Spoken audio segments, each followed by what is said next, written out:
မင်္ဂလာပါမနေ့ပြန်တောက်ကြနေနှိမ့်လေအပိုင်လေးပြချင်လို့ပါဒီမှာကျွန်တော်တို့ခွန်အောက်က6တုံးထွက်တာလေးအချက်ကြည့်ကြည့်မယ်နော်အောက်ခွန်နှစ်သုံးပြောလွဲသွားပြီဗျာ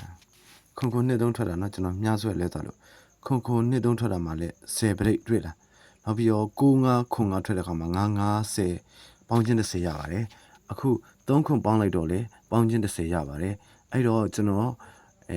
ခြာတာပရိနေ့မှာဆိုရင်ပေါင်းချင်း30ရ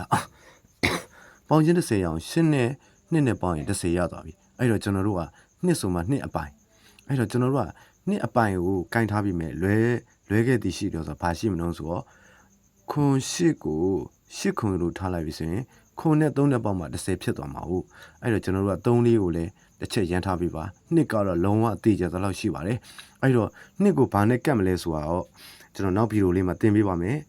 ကျွန်တော် channel လေးကို subscribe လုပ်ပေးပါnoti တက်အောင်လည်းလုပ်ပေးပါကျေးဇူးတင်ပါတယ်